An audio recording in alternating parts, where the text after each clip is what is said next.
संविधान है क्या? तो लिखित और मौलिक दस्तावेज एक ऐसा दस्तावेज है जिसके आधार पर किसी भी देश की शासन व्यवस्था को संचालित किया जाता है, उसे संविधान कहते हैं। ठीक है। दूसरा प्रश्न आपसे पूछा जाता है कि भारतीय संविधान का निर्माण करने वाली संविधान सभा का गठन कब हुआ? तो जुलाई 1946 में। संसार का सबसे बड़ा संविधान भारत का ही है। बनने में समय लगा 2 वर्ष 11 माह 18 दिन, 444 अनुच्छेद, 25 भाग ये और 12 अनुसूचियां शुरू में मूल संविधान जो बना था उसमें है। वर्तमान में कितनी है आगे आपको बताया जाएगा। संविधान का निर्माण किसके द्वारा किया गया? तो संविधान सभा के द्वारा। संविधान सभा के सदस्यों की कुल संख्या कितनी निर्धारित की गई? 389। पहली बैठक या पहला अधिवेशन कब हुआ? 9 दिसंबर 1946। पहले अधिवेशन की अध्यक्षता किसके द्वारा की गई? डॉक्टर सच्चिदानंद सिन्हा। संविधान सभा का स्थायी अध्यक्ष किसे नियुक्त किया गया? तो डॉक्टर राजेंद्र प्रसाद। 11 दिसंबर 1946 को। भारतीय संविधान की नींव किसे माना गया? उद्देश्य प्रस्ताव को। संविधान सभा के समक्ष उद्देश्य प्रस्ताव को प्रस्तुत किसने किया? तो पंडित जवाहरलाल नेहरू। 13 दिसंबर 1946 को इन्होंने उद्देश्य प्रस्ताव को पेश किया। संविधान की प्रारूप समिति का अध्यक्ष किसे बनाया गया? तो डॉक्टर भीमराव अंबेडकर को। प्रारूप समिति में सदस्यों की संख्या कितनी थी? 7। संविधान को अंगीकृत कब किया गया? 26 नवंबर 1949। संविधान के अंगीकृत करते समय कितने लोगों ने हस्ताक्षर किए? 284 लोगों ने। संविधान लागू कब किया गया? 26 जनवरी 1950। अगला देखिएगा, भारतीय संविधान के जनक किसे कहा जाता है? अगला पॉइंट है यहाँ पे, संविधान सभा की अंतिम बैठक कब हुई? तो आप देख सकते हैं 24 जनवरी 1950। और भारत के पहले राष्ट्रपति बने राजेंद्र प्रसाद, कब इनको चुना गया? तो संविधान सभा के द्वारा 24 जनवरी 1950 को चुना गया। पंथ निरपेक्ष तथा समाजवादी शब्द संविधान में किस संशोधन के तहत जोड़ा गया? तो 42वें संविधान संशोधन के तहत जोड़ा गया और यह संविधान संशोधन हुआ था 1976 में। संविधान की कुंजी किसे कहा जाता है? तो संविधान की प्रस्तावना को ही संविधान की कुंजी कहा जाता है। प्रस्तावना आपके सामने लिखी हुई है, आप पढ़ सकते हैं, इसका स्क्रीनशॉट ले सकते हैं। संविधान में गणतंत्र प्रणाली का स्रोत क्या है? यानी गणतंत्र प्रणाली की प्रक्रिया कहां से ली गई है? तो ये फ्रांस के संविधान से ली गई है। आपातकालीन उपबंध कहां से लिए गए हैं? ये जर्मनी से लिए गए हैं। नीति निर्देशक तत्व 36 से 51 तो ये आयरलैंड से लिए गए हैं। संविधान संशोधन प्रणाली को किस देश के संविधान से लिया गया है? तो ये दक्षिण अफ्रीका से लिया गया है कि आवश्यकता अनुसार आप संविधान में संशोधन कर सकते हैं। भारतीय संविधान में मौलिक कर्तव्य और नियोजन प्रणाली किस देश से ली गई है? तो ये रूस से लिया गया है। संविधान में शामिल कानून द्वारा स्थापित शब्दावली का स्रोत क्या है? तो ये जापान से लिया गया है। संविधान की प्रस्तावना की भाषा, समवर्ती सूची, केंद्र राज्य के बीच शक्तियों का विभाजन ये कहां से लिया गया है? तो ये ऑस्ट्रेलिया से। संघात्मक शासन व्यवस्था एवं अवशिष्ट शक्तियों का विकेंद्रीकरण को किस देश के संविधान से लिया गया है? तो कनाडा से। मानते हैं आपको ये एक साथ नहीं याद होंगे, 2-2 या 3-3 करके आप डेली याद करिए, सुबह दोपहर शाम लिख करके याद करिए। लिखिए कहीं कॉपी पे, उसको एक बार सुबह शाम देख लीजिए, ठीक है। ये थोड़ा सा आपको कंफ्यूजन लगता होगा। भारतीय संविधान में मौलिक अधिकार, सुप्रीम कोर्ट का गठन और अधिकार ये कहां से लिया गया? तो ये यूएसए से लिया गया है। उपराष्ट्रपति का पद यूएसए से, ठीक है। संसदीय प्रणाली, संसदीय शासन प्रणाली ब्रिटेन से ली गई है और कानून निर्माण की प्रक्रिया भी ब्रिटेन से ही ली गई है। एकल नागरिकता, ये इतनी चीजें लिखी हुई हैं, ये सब ब्रिटेन से ली गई है। वर्तमान में अनुसूचियों की संख्या कितनी है? 12 है। 37वां प्रश्न, यहाँ पे कुछ विशेषताएं लिखी हुई हैं संविधान के बारे में।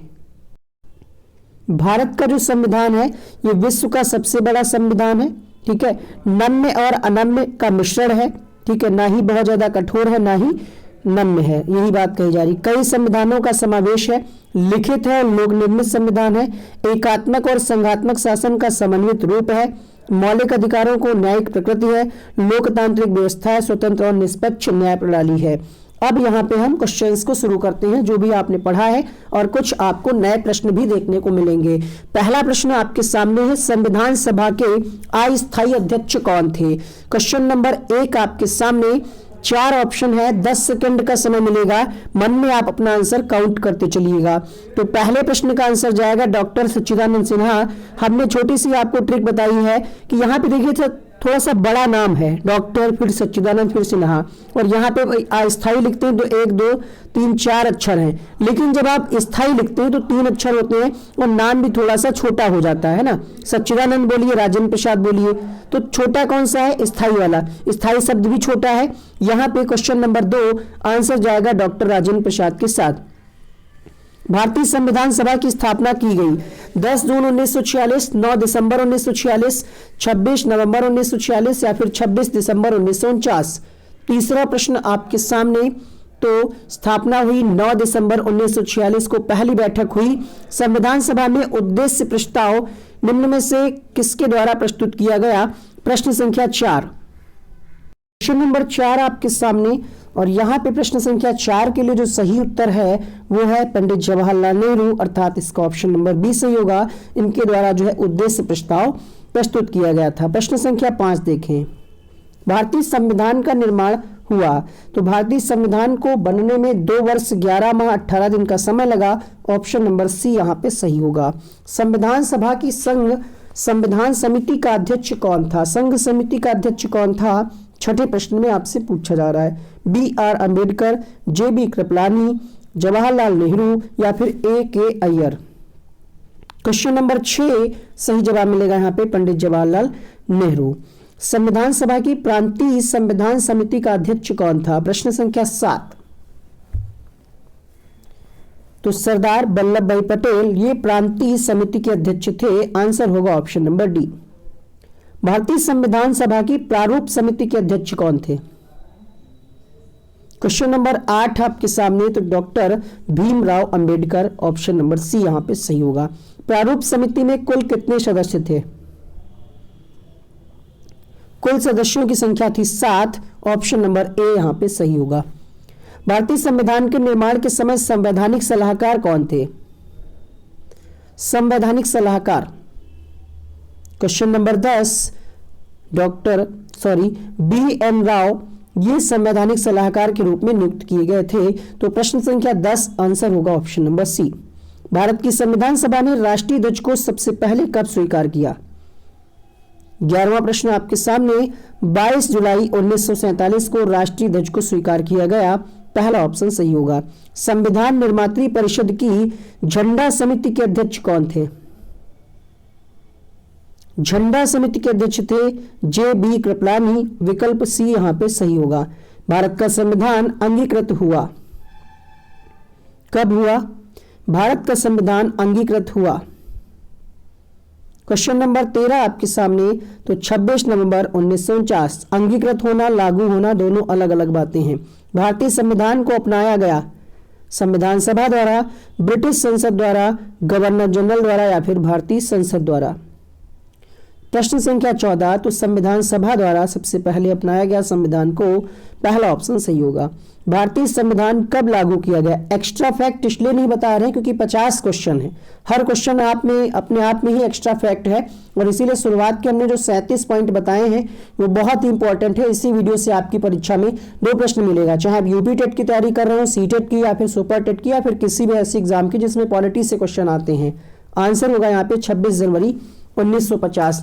15 क्वेश्चन आपने पढ़ लिए। अभी तक अगर आपने वीडियो को लाइक नहीं किया, लाइक कर दीजिएगा। आप सभी को नमस्कार, जितने भी लोग लाइव देख रहे हैं इस क्लास को। क्वेश्चन नंबर 16 है, जनगण मन को भारत के राष्ट्रगान के रूप में कब अपनाया गया? क्वेश्चन नंबर 16 1950 में। राष्ट्रगान की समयावधि कितनी होती है? मतलब ये हुआ कि राष्ट्रगान गाने में कितना समय लगता है? तो 52 सेकंड का समय लगता है। भारत शासन द्वारा राजकीय चिन्ह कब से अंगीकृत किया गया? राजकीय चिन्ह कब अंगीकृत किया गया? क्वेश्चन नंबर 18 आंसर जाएगा 26 जनवरी 1950। सत्यमेव जयते कहां से लिया गया है? कमेंट बॉक्स में लिखिएगा। 26 जनवरी 1950 को अंगीकृत किया गया। राष्ट्रगान किसने लिखा? 19वां प्रश्न। तो राष्ट्रगान लिखा है रविंद्रनाथ टैगोर ने। आंसर होगा यहां पे option number B. Jana Gana मन गाया कब गया सबसे पहली बार? Question number 20। तो 1911 में कलकत्ता अधिवेशन में 27 दिसंबर 1911 को सबसे पहली बार जनगण मन गाया गया। अगला प्रश्न देखिएगा, वंदे मातरम कब अंगीकृत किया गया? 21वां प्रश्न आपके सामने। सुजलाम सुफलाम आपका ये राष्ट्रीय गीत है और इसको अंगीकृत किया गया 24 जनवरी 1950। 50 क्वेश्चन है। क्वेश्चन सिलेक्शन में काफी सावधानी रखी गई है और प्रयास किया जा रहा है कि वीडियो में कोई भी गलती ना हो। फिर भी अगर आपको कहीं पे भी कोई डाउट लगता है तो आप हमें पॉजिटिवली इस वीडियो के नीचे कमेंट बॉक्स में बता सकते हैं ताकि हम आगे और बेहतर कर सके। क्वेश्चन नंबर 22, राष्ट्रगीत किसने लिखा? राष्ट्रीय गीत किसने लिखा? 22वां प्रश्न आपके सामने। तो बंकिम चंद्र चटर्जी के द्वारा लिखा गया। ऑप्शन नंबर सी सही होगा। राष्ट्रीय गीत पहली बार कब गाया गया? 1986, 1886, 1896, 1880। ऐसे ही नोट्स प्राप्त करने के लिए आप हमारे व्हाट्सएप नंबर पर मैसेज करके नोट्स को प्राप्त कर सकते हैं। क्वेश्चन नंबर 23 आंसर जाएगा 1896। 1896 में कांग्रेस के कलकत्ता अधिवेशन में गीत सबसे पहली बार गाया गया। लिखा किसने है? तो बंकिम चंद्र चटर्जी के द्वारा लिखा गया। और 1882 में ये आनंद मठ उपन्यास में लिखा गया। सबसे पहले कहाँ गया हमने आपको बताया। राष्ट्रीय गीत के रूप में अंगीकृत कब किया गया? तो 24 जनवरी 1950 को। प्रथम गायक कौन थे? इंपॉर्टेंट प्रश्न आपके लिए। तो राष्ट्रीय गीत के प्रथम गायक का नाम अगर आपसे पूछ ले तो पंडित ओकारनाथ ठाकुर। राष्ट्रीय गीत का अंग्रेजी अनुवाद किसने किया? तो श्री अरबिंदो ने। इतनी जानकारी आपको मिली इस प्रश्न से। क्वेश्चन नंबर अगला देखिएगा। प्रश्न है आपसे पूछ रहा है कि राष्ट्रीय कैलेंडर शक संवत कब अपनाया गया? Question number 24। तो 22 मार्च 1957 को अपनाया गया राष्ट्रीय कैलेंडर शक संवत। अगला प्रश्न यहीं पे देख लीजिएगा। कहा जा रहा है भारतीय संविधान का प्रथम प्रारूप कब तैयार किया गया? किसके द्वारा तैयार किया गया? तो प्रश्न संख्या ये है आपका 25वां और क्वेश्चन नंबर 25 BN राव के द्वारा तैयार किया गया, इसलिए इसका ऑप्शन नंबर बी सही होगा। क्वेश्चन नंबर 26 देखिए, संविधान सभा की दूसरी बैठक कब हुई थी? तो पहली बैठक हुई थी 9 तारीख को यानी 9 दिसंबर 1946। दूसरी बैठक हुई थी 11 दिसंबर 1946 को। निम्नलिखित में से किस अधिनियम में कलकत्ता में सर्वोच्च न्यायालय की स्थापना का प्रावधान किया गया? रेगुलेटिंग एक्ट 1773 में प्रावधान किया गया कि कलकत्ता में सर्वोच्च न्यायालय की स्थापना की जाए। भारतीय संविधान में कितने अनुच्छेद थे? Question number 28।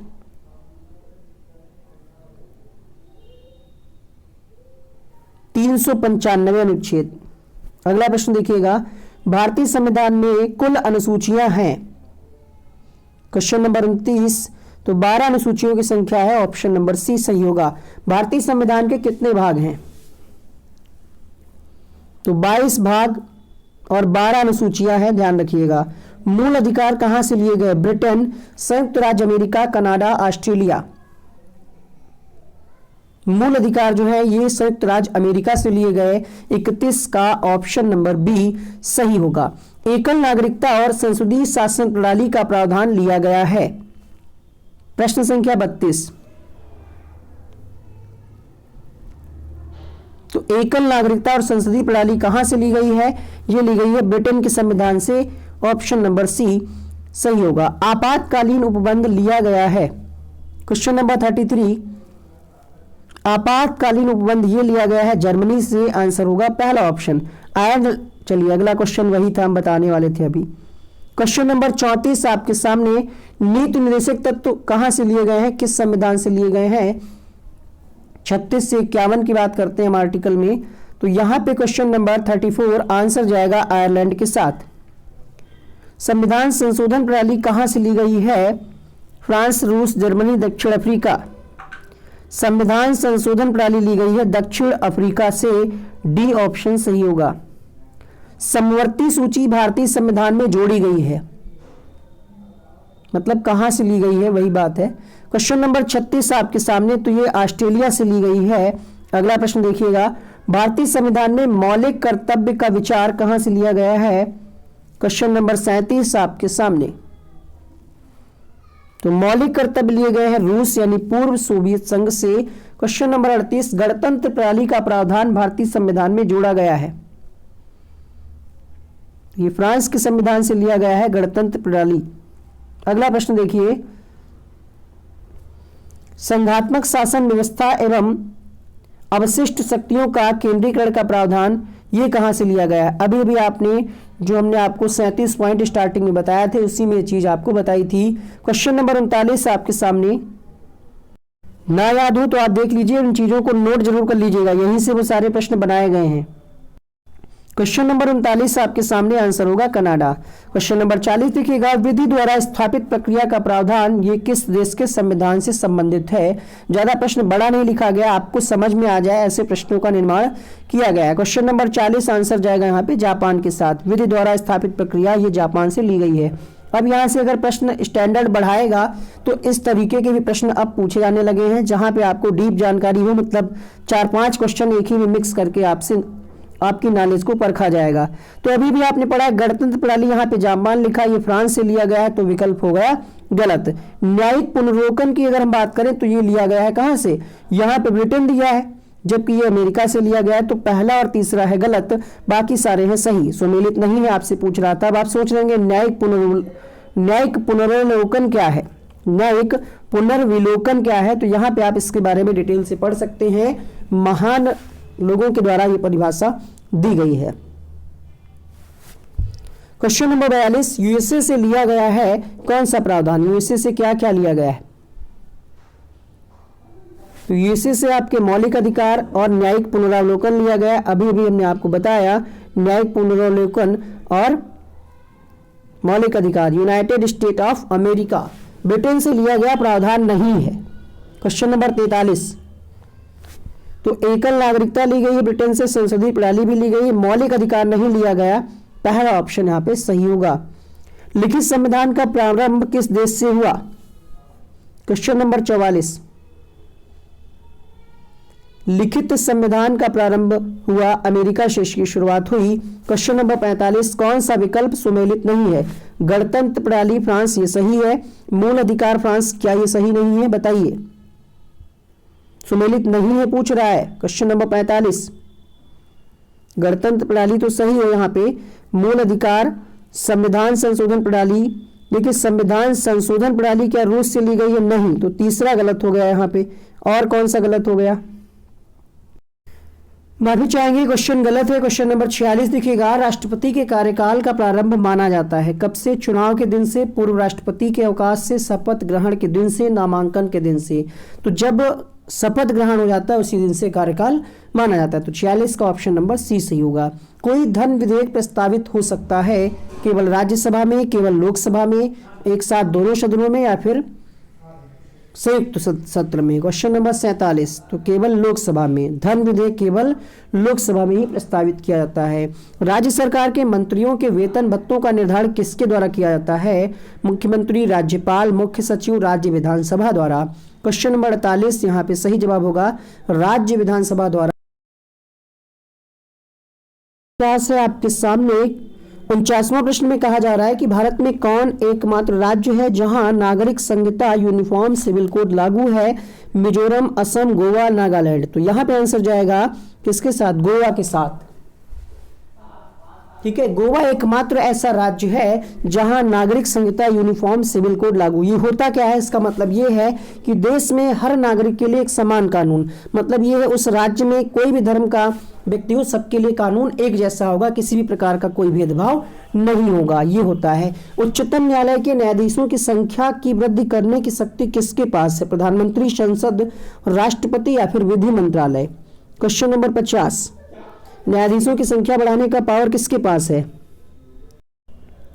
तो यहां पे ये पावर किसको है? संसद को है। और संसद लोकसभा, राज्यसभा और राष्ट्रपति से मिलकर के बनती है। तो ये पावर संसद को है कि अगर किसी भी उच्चतम न्यायालय की न्यायाधीशों की संख्या बढ़ानी है तो संसद में इसके लिए बिल पारित करवाना होगा। एक क्वेश्चन रहेगा आपके लिए यहाँ पे होमवर्क, इसका उत्तर आप सभी को कमेंट बॉक्स में लिखना होगा। क्वेश्चन नंबर 51 का आंसर कि एक वर्ष में कम से कम कितनी बार संसद की बैठक होना आवश्यक है।